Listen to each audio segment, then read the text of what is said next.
Hey guys, what's up, Cardfight here, and today I'm here with a Dragonewt Dauntless Drive Dragon deck profile. So this is not a full Perdition Dragon build. I'll show you guys that a bit later because I personally like this build better, even though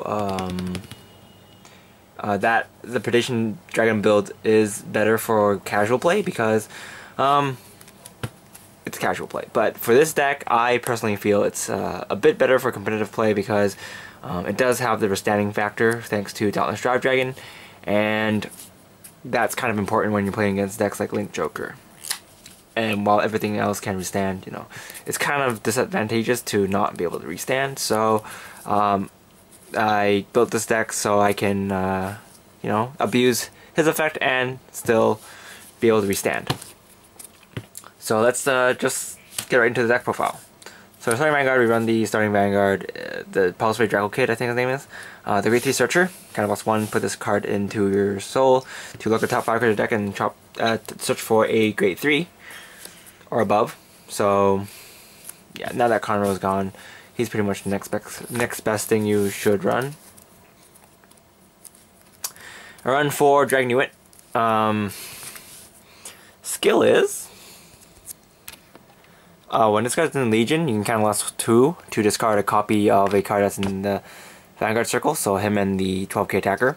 And after that, you may retire 2 of your opponent's rear guards and then ping 1 damage, or deal 1 damage to your opponent.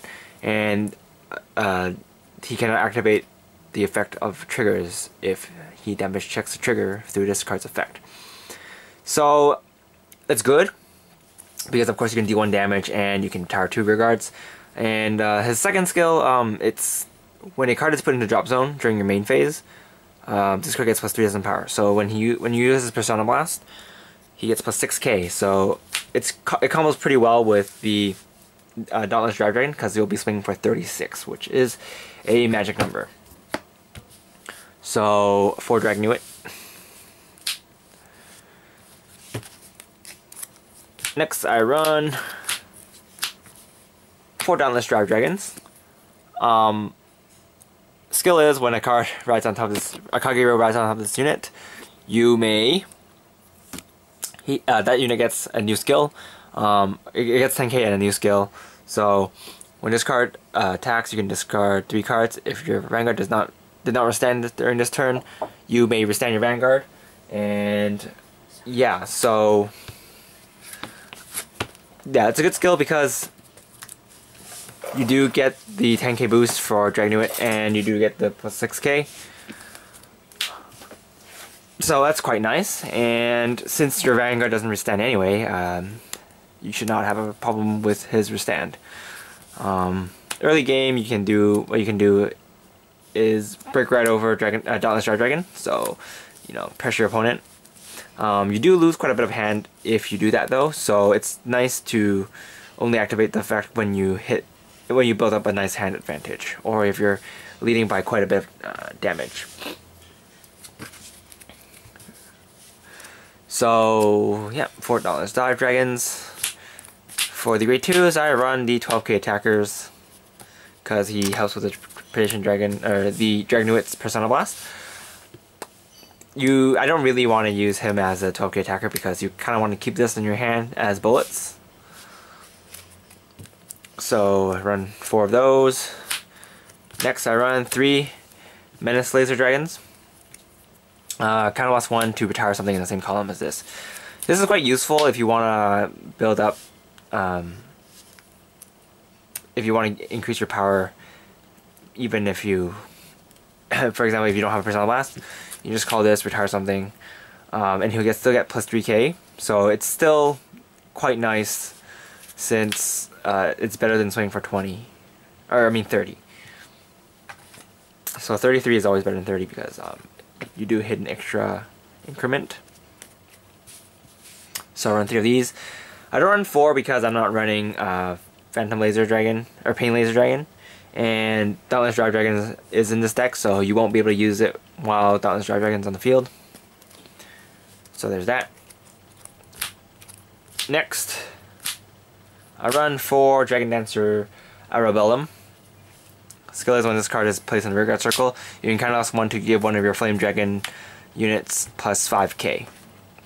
So it's your Flame Dragon Vanguard plus 5k. So it's obviously pretty good because it obviously hits, helps you increase another increment of magic numbers, which is quite nice because then if you use this Persona Blast and you call this, you'll be swinging for 41 by himself, which is kind of ridiculous. This helps because since people run quintet walls now, they might not be able to reach 41. So, you know, it kind of screws them up if they don't use 4 perfect guards. A lot of the decks now do run perfect guards. For example, in this deck I run 4 perfect guards. Liberators probably run 4 perfect guards. Sing Abyss runs 4 perfect guards. So most of the tier 1 decks do run perfect guards, 4 perfect guards, but there's some other ones that don't, like Regalia and Risers. But besides that, you know, yeah, this card kind of helps you counter those quintet walls because, you know, extra numbers, hitting for extra numbers. So usually you just swing for 41 unboosted, and then you swing again boosted, and if your opponent can guard it, then congrats to them. They guarded, you know, 80k worth of attack. Next, I run 2 Calamity Tower Wyvern. So last 2 to draw a card. It's obviously useful to help you build up your drop zone. Next, I run this Dragon Monk something something. When something is put into your, when something is from your opponent's rearguard is put the drop zone during your main phase, this card gets plus 5k. So basically, when you use his skill, this guy gets plus 10k, so he becomes a 15k booster, which is quite nice. However, I only run 1 because I only have 1 copy, but I probably would run 2 if I had to. I wouldn't run more than that because I don't want to. This card's only kind of useful when I do pop Dragonewt's effect or use Pain Laser's effect. And a 10k booster isn't too useful unless it's behind your Vanguard or this guy. So that's why I run, I wouldn't run 1, 2, but right now I run 1, which is fine for me. Next I run 4 of the Limit Break removers because Dauntless Drive. You really want to have this early game because a lot of times when you don't have it, then it kind of screws your whole plan because being at 4 damage is too slow in today's meta because a lot of things can kill you while you're at 3 damage. So it's nice to have these to make your Dauntless Drive less slow. And then I run 3 Gojo to ditch 1, draw 1. Yeah, he's a pretty okay card. Next I run 4 perfect guards because why not? I don't really want to run a quintet wall because this deck can help you ditch cards into the drop zone fast enough that you don't need quintet walls. So yeah, no quintet walls. Trigger lineup, run 7 crit, 5 draw, and 4 heal. These are really good to kill off your opponent's pesky starting vanguards, like Spring Breeze Messengers, Robin Knights,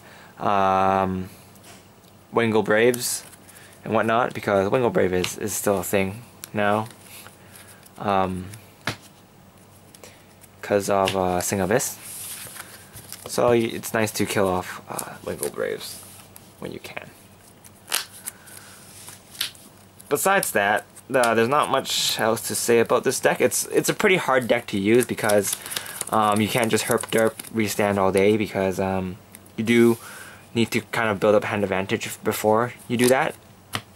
And there are times where you might not want to restand even if you did break ride. For example, if you break ride over break ride and you attack and you didn't get any triggers, I suggest you don't uses skill unless they're at 4 damage. Because if they're at 3, they probably doesn't take it again.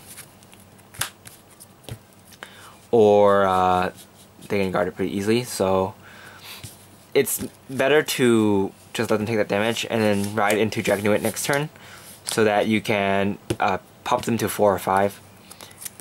And then just finish them off from there with your huge swinging Vanguard.